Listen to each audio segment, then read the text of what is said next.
This channel does not promote any violent, harmful, or illegal activities. All content provided by this channel is meant for an educational purpose only. 1973 সালের 5 থেকে 9 September আলজিয়ার্সে জোট নিরপেক্ষ সম্মেলন অনুষ্ঠিত হয়। সম্মেলনে যোগ দিয়েছিলেন মিশরের আনোয়ার সাদাত, সৌদি আরবের কিং ফয়সাল, লিবিয়ার গাদ্দাফি, কিউবার ফিদেল কাস্ট্রোর মতো বড় বড় বিশ্ব নেতারা। বাংলাদেশের প্রধানমন্ত্রী শেখ মুজিবুর রহমান সহ ওই সম্মেলনে 73 দেশের প্রতিনিধি উপস্থিত ছিলেন। ওই সম্মেলনে প্রথম বর্ণানুক্রমিকভাবে ভাষণ দেওয়ার কথা ছিল, সে হিসেবে বক্তব্য দেওয়ার কথা ছিল আফগানিস্তানের প্রতিনিধির, কিন্তু তিনি বলেন আমরা বঙ্গবন্ধুর বক্তৃতা শুনতে চাই। এরপর বঙ্গবন্ধু বক্তৃতা করেন। তিনি বলেন বিশ্ব আজ দুভাগে বিভক্ত, শোষক ও শোষিত। আমি শোষিতের পক্ষে।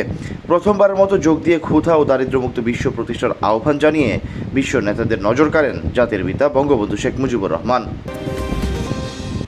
বক্তব্য শেষ করে যখন বঙ্গবন্ধু তার আসনের দিকে রওনা হলেন, তখনই কিউবার প্রেসিডেন্ট ফিদেল কাস্ট্রো ছুটে এসে বঙ্গবন্ধুকে বুকে জড়িয়ে ধরেন।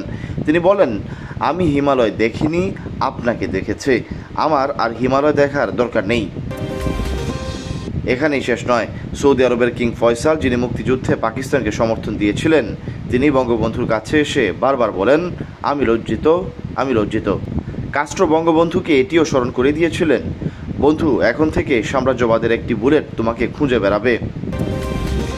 ঠিক 2 বছর পর 1975 সালের 15ই আগস্ট সাম্রাজ্যবাদের সেই বুলেট শুধু বাংলাদেশের স্থপতি শেখ মুজিবুর রহমানকে খুঁজে পায়নি, খুঁজে পেয়েছিল পুরো পরিবারকেই।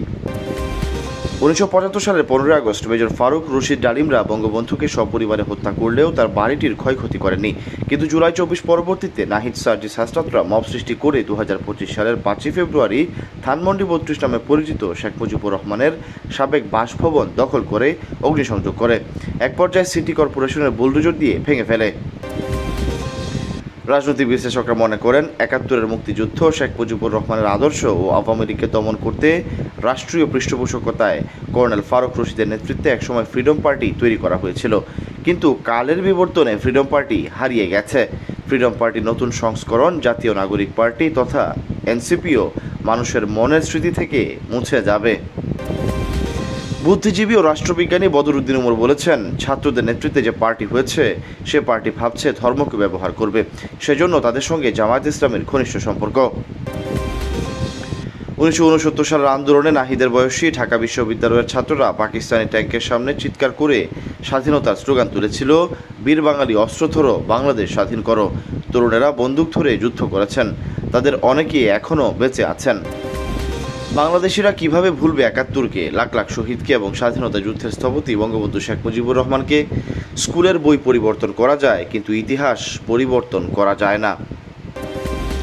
সামনের নির্বাচনে বিএনপি একমাত্র দল যারা 71-কে ধারণ করে নির্বাচন করবে। বিএনপি এরই মধ্যে বলে দিয়েছে 71 নিয়ে কোনো আপোষ নয়। বিএনপি চেয়ারপারসনের উপদেষ্টা ফজলুর রহমান মন্তব্য করেছেন, বঙ্গবন্ধু শেখ মুজিবুর রহমান যদি হিমালয় হয়, নাহিদ সার্জিস হাসনাতরা টিলা, আর টিলাকে দিয়ে হিমালয় পর্বত সময় 71 মুক্তিযুদ্ধ বঙ্গবন্ধুকে চাপা দেওয়ার অপচেষ্টা রাজনৈতিক মেধা অভিজ্ঞতার অভাব বলে মন্তব্য করেন এই বীর মুক্তিযোদ্ধা কমান্ডার।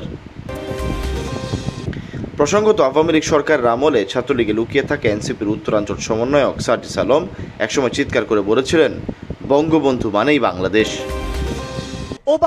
ওপারে অপার স্বপ্নে আমার দিকে, আমাদের দিকে, বাংলাদেশের দিকে চেয়ে থাকা বঙ্গবন্ধুর উদ্দেশ্যে বলতে চাই, ওরা ভেবেছিল তোমাকে হত্যা করলেই হয়ে যাবে সব শেষ, ভাবেনি ওরা বঙ্গবন্ধু মানেই বাংলাদেশ। সার্জিস আলমের ভাষায় যখন বীরাঙ্গনাদের ঠিকানা খেত বঙ্গবন্ধুর বাড়ি ধানমন্ডি 32 নম্বরে উল্লাস নৃত্য করে বুলডোজার চালায়, বঙ্গবন্ধুর স্ট্যাচুর মাথায় প্রস্রাব করে, জাতির শ্রেষ্ঠ সন্তান বীর মুক্তিযোদ্ধাদের গলায় জুতার মালা পরিয়ে মব জাস্টিস করে, তখন কোটি কোটি টাকা ভাতাভোগী বীর মুক্তিযোদ্ধারা ও তাদের সন্তানরা উট পাখির মতো বালিতে মুখ লুকিয়ে থাকছে কেন, সেই প্রশ্নও রয়েছে। জাতির এইসব শ্রেষ্ঠ সন্তানরা স্বাধীনতা বিরোধীদের প্রতিরোধ দূরে থাক, তাদের কর্মকাণ্ডের প্রতিবাদ করতেই ভয় পায়, অথচ 1 বছর আগেও তারা স্লোগানে রাজপথ কাঁপিয়েছে। মুক্তিযুদ্ধের হাতিয়ার গর্জে উঠুক আরেকবার।